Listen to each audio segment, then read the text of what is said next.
உலகத் தமிழர்கள் அனைவருக்கும் தற்போது நாம் மிக முக்கியமாக மத்திய கிழக்கினுடைய போர் நிலவரம் குறித்து புதிய கருத்துகளோடு நான் உங்களை சந்திக்கின்றேன். மீண்டும் அபு உபைதா தோன்றினார். இதுதான் இன்னைக்கு உள்ள செய்தி. அபு உபைதா திங்கட்கிழமை, அதாவது நேற்று முன்தினம், Abu Ubaida the spokesperson of Hamas Al-Qassam brigades appeared in new videos Monday அப்படிங்கிற செய்தி உங்களுக்கெல்லாம் ஒரு ஷாக் நியூஸாக இருக்கலாம். அந்த நியூஸினுடைய தொடர்ச்சியாக a video has surfaced amid the reports of the Ubaida assassination by Israel troops. Israel Defense Forces claimed that 2 days earlier, 2 நாளைக்கு முன்பு அபு உபைதா கொலை செய்யப்பட்டதாக அவர்கள் கூறியிருந்த நிலையில் அல் கஸாம், ஹமாஸினுடைய படைப்பிரிவான அல் கஸாம் நேற்றைய முன்தினம் வெளியிட்ட வீடியோவில் மீண்டும் அபு உபைதா உயிரோடு வந்திருக்கிறாரா என்ற செய்தி நமக்கு இப்பொழுது பெரும் பதட்டத்தை ஏற்படுத்தியிருக்கிறது.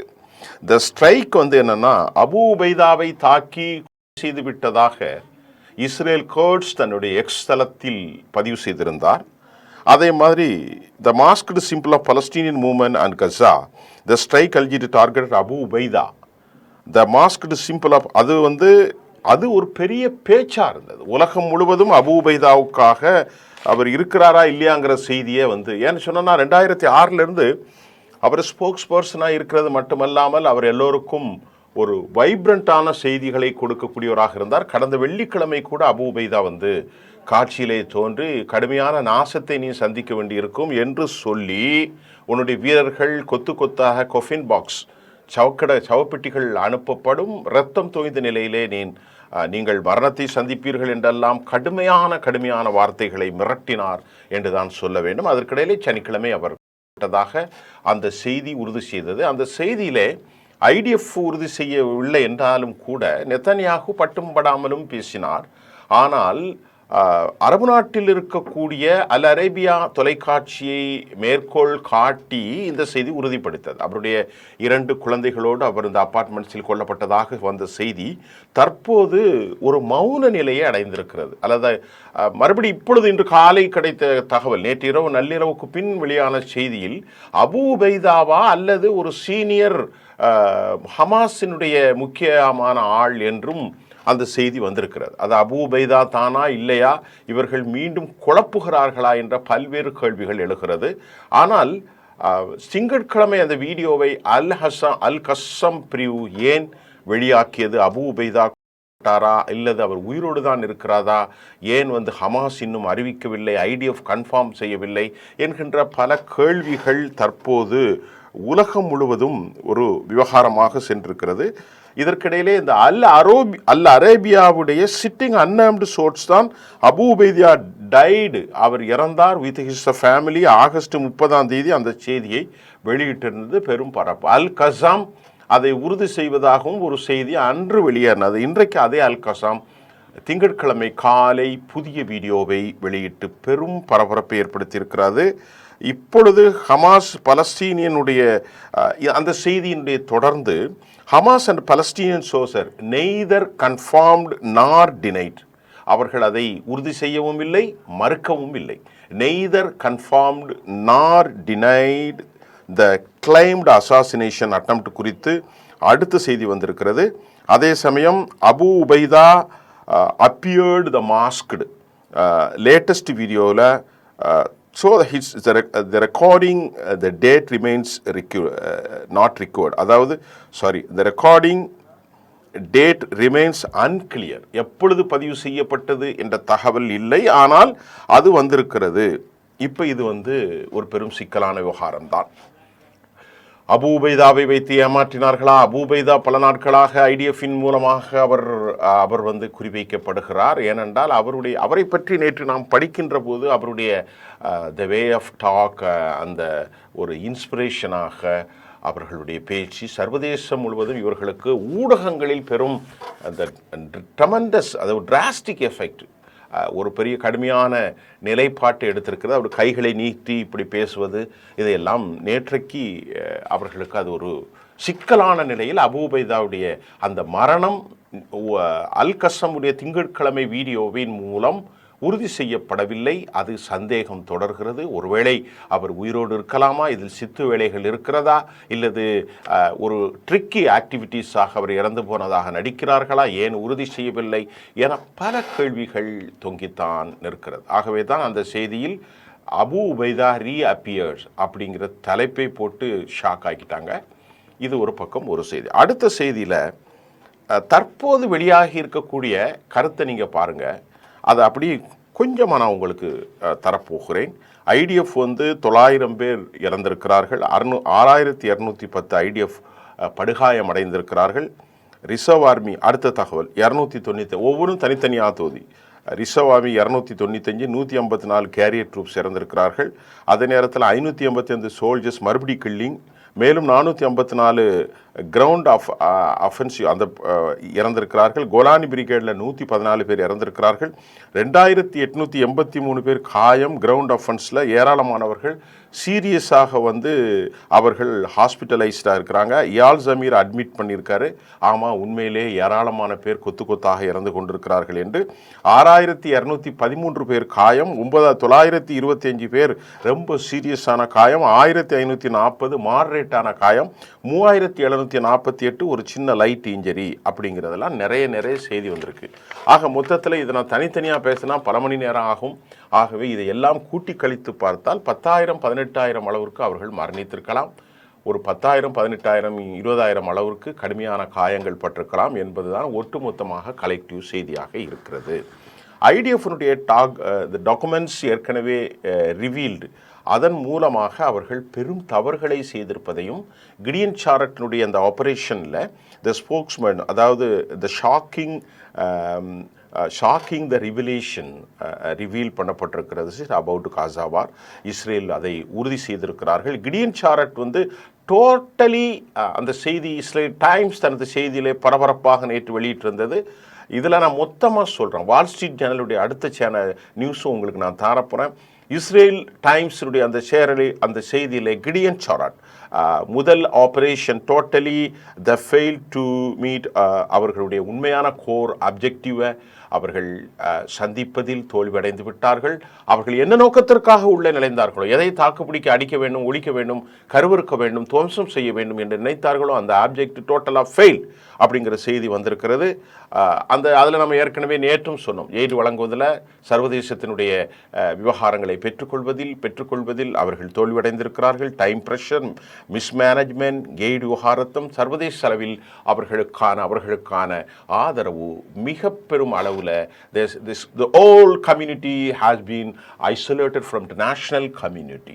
இதை நான் சொல்லலை, அமெரிக்காவினுடைய அதிபர் டொனால்ட் ட்ரம்ப் நேற்று சொல்லியிருக்கிறார். he said the media உண்மையிலேயே இஸ்ரேல் சர்வதேச சமூகத்திலிருந்து தனிமைப்பட்டிருக்கிறது என்ற கருத்தை, கடும் எச்சரிக்கையை அமெரிக்க அதிபர் டொனால்டு ட்ரம்ப் சொல்லியிருக்கிற கருத்து நேற்று உலகம் முழுவதும் பரபரப்பான கருத்தாக இருக்கிறது. மீண்டும் சொல்கிறேன், இஸ்ரேலும் பெஞ்சமின் நெதன்யாகும் அவரது சேனைகளும் சமூகத்திலிருந்து, உலக சமூகத்திலிருந்து, பன்னாட்டு சமூகத்திலிருந்து தனித்து விடப்பட்டிருக்கிறார்கள். இது ஆபத்தான செய்தி என அவருக்கு அட்வைஸ் கொடுத்ததாக அவருடைய தலைமை பிரதர் மிஸ்டர் டொனால்ட் ட்ரம்ப் நேற்று சொன்ன செய்தி உலகம் முழுவதும் பேச்சு பொருளாக ஆக்கியிருக்கிறது. இது நடிப்பா அல்லது வெறும் வார்த்தையா என்பது தெரியவில்லை. நேற்று முன்தினம் இயால் ஜமீரோடு பூட்டப்பட்ட அறையில் நடந்த மிக கடுமையான அந்த வாதத்தில் எனது பிரதர், எனது மூத்த அண்ணன் டொனால்ட் ட்ரம்ப் அவர்களுடைய அட்வைஸ் படி தான் நாங்கள் உள்ளே போகிறோம், ஆக்குபை பண்ணித்தான் ஆக வேண்டும், பார்ஷியல் அக்ரிமெண்ட், சீஸ்ஃபயர், ஹோஸ்டேஜஸ், கேப்டிவ்ஸ், அதை வி வாண்ட் அக்செப்டட் அப்படிங்கிறத அவர் சொல்லியிருந்தார். நிச்சயமாக அதை அக்செப்ட் பண்ண முடியாது என்ற கருத்தையும் சொல்லியிருக்கிற நேரத்தில் இன்றைக்கு டொனால்ட் ட்ரம்ப் சர்வதேச சமூகத்திலிருந்து அவர் இஸ்ரேல் தனித்து விடப்பட்டிருக்கிறது என்ற செய்தியை சொல்லியிருக்கிறார்.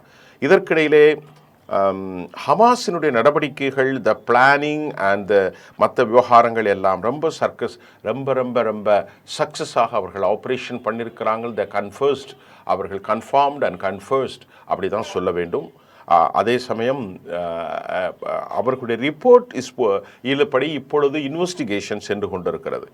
அதே சமயம் இன்றைக்கு நமக்கு கிடைத்திருக்கக்கூடிய மிக மிக முக்கியமான செய்தி, நேற்றைக்கு செவ்வாய்க்கிழமை 60,000 வீரர்களை உள்ளே அனுப்புவதற்காக அவர்கள் திட்டமிட்டிருந்தார்கள்.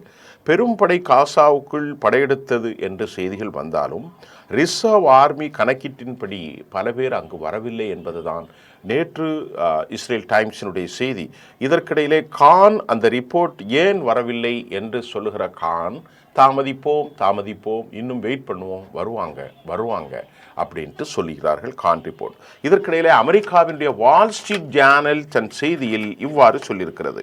அஃபிஷியல் செப்டம்பர் 11 தொடங்கி 70 நாட்கள் போர் வீரர்கள் வருவார்களை அவர்கள் தேடுகிறார்கள். ஆனால் அவர் லெட்டர் எழுதுகிறார். என்ன எழுதுகிறார்னா, ஆர்வம் உள்ளவர்கள். இதெல்லாம் ஒரு போர் நடவடிக்கையா அப்படிங்கிறத நீங்கள் யோசித்து பாருங்கள். ஆட்கள் இல்லாமல், ஆட்கள் வர மறுத்து, ஆட்கள் ஓடுகிற நிலையில் அஃபீஷியல் செப்டம்பர் 11 தொடங்கி 70 நாட்கள் போர் வீரர்கள் வருவார்கள். அதாவது வருவார்கள், இன்னும் ஒரு 10 நாள் கழித்து வருவாங்க, அவர்களை தேடுகிறேன் என்றும் அவர்கள் சொல்கிறார்கள். இரண்டாவது அந்த கடிதத்தை பாருங்கள், எவ்வளோ நகைச்சுவையாக இருக்குன்னு. ஆர்வம் உள்ளவர்கள் கடிதம் எழுதவும் தனிப்பட்ட முறையில் எனது வாட்ஸ்அப்புக்கு தொடர்பு கொள்ளுங்கள் என யூனிவர்சிட்டி ஸ்டூடெண்ட்ஸுக்கு மிலிட்ரி அஃபிஷியல் கடிதம் எழுதியிருக்கிறார். அப்படி என்றால் இவர்களுடைய இராணுவம் எந்த அளவிற்கு வலிமை குறைந்து இருக்கிறார்கள் என்றே பாருங்கள். இவ்வளவு பெரிய பங்கருக்குள் இருக்கக்கூடிய ஒரு நடவடிக்கைகளை மேற்கொள்ள வேண்டால் எத்தனை ஆண்டு, எத்தனை மாதம், எத்தனை வருஷம் பயிற்சி பெற்றிருக்க வேண்டும். ஆஃபீஸில் இருக்கிறவனெல்லாம் கூட்டு போய் போரிட்டால் எப்படி செல்ல முடியும்? அவர்கள் உயிரை துவம்சம் என மதிப்பித்து போருக்கு தயாராக இருக்கிறார்கள் ஒரு சேனைகள். இவர்கள் இப்பொழுதுதான் ஆள் தேடுகிறார்கள். ஆகவே 18 24 வரைக்கும் இருக்கக்கூடிய orthodox will not arrive in the compare. அவர்கள் வரமாட்டோம், நாங்கள் போருக்கு என்று சொல்லிவிட்டார்கள். அந்த செய்தியில் அவர்களை 12,000 பேர் உடனடியாக தேவைப்படுகிறார்கள்.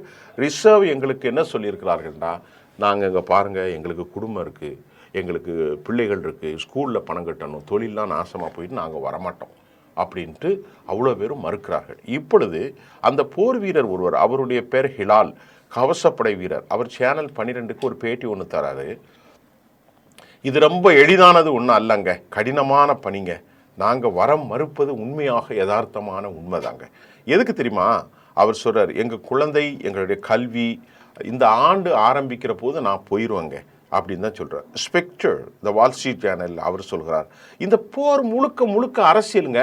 நாங்கள் எங்களுடைய தலைவர் பெஞ்சமின் நித்தானியாகு மீது நம்பிக்கை இழந்துட்டாங்க. அவர் ஒரு சுயநலவாதி அரசியல்.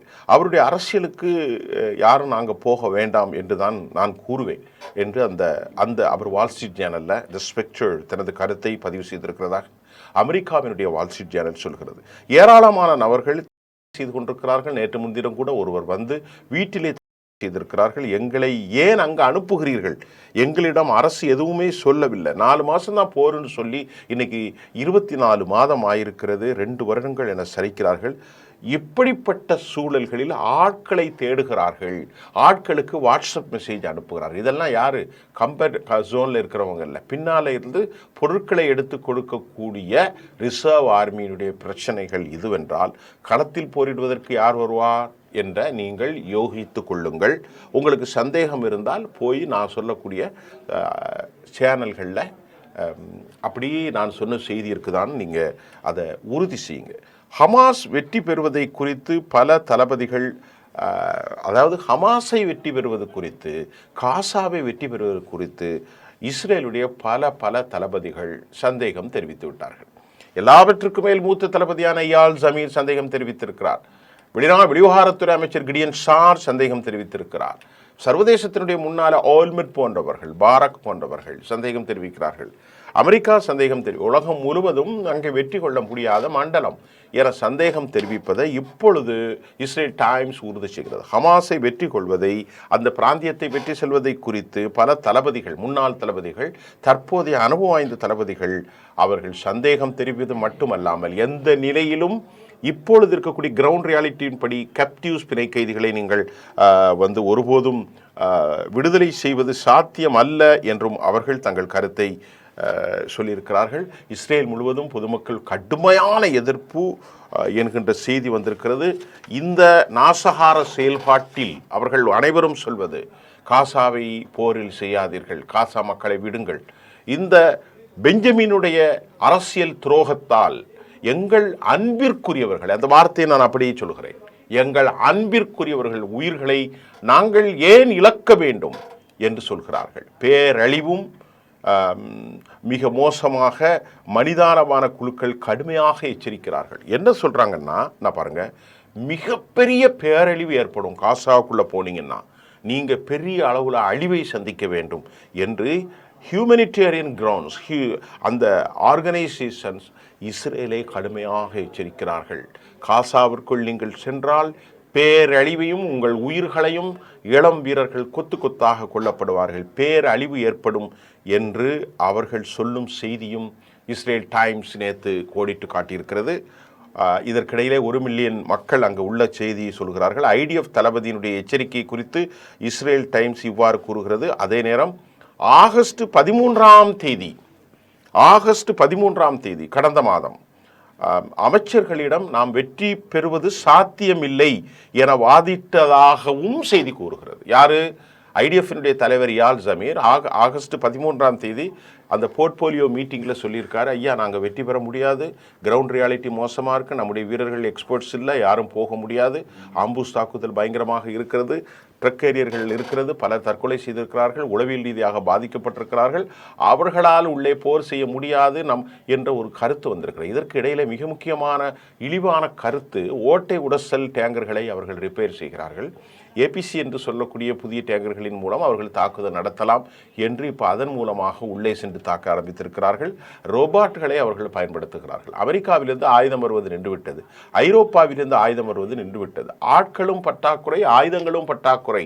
ஆனால் ஹமாஸோ மரணிப்பதற்கு தயாராக ஆம்புஸ் தாக்குதலை வலிமைப்படுத்தியிருக்கிற நேரத்தில் ஆகஸ்ட் 13ஆம் தேதி ஐடிஎஃபினுடைய தலைவர் யால் ஜமீர் மற்றும் இராணுவ தளபதிகள் போர்ட்போலியோவிலே மிக தெளிவாக சொல்லியிருக்கிறார்கள். நேற்று கூட அந்த அம்மையார், அவர் பேர் ஸ்ட்ரைக் ஒருவர், அவரிடத்திலே கூட அவர் பிப்லிக்கல்ஸ் நாம்ஸ் உபாகமத்தை குறிப்பிட்டு கோடிட்டு காட்டியதை நான் சொல்லியிருந்தேன். இந்த செய்தி தற்போது நேற்று இரவு வந்திருக்கிறது. எனவே தான் ஹோஸ்டேஜ் விடுதலை என்பது சாத்தியமில்லை, இந்த பிரச்சனை எழுப்பவில்லை, ஆகவே பிணை விடுதலைகள் சாத்தியமே இல்லை என்பதை யால் ஜமீர் அவர்களுக்குள் மோதல் ஏற்பட்டதை மீண்டும் சேனல் 12 இஸ்ரேல் டைம்ஸ் உறுதிப்படுத்தியிருக்கிறது.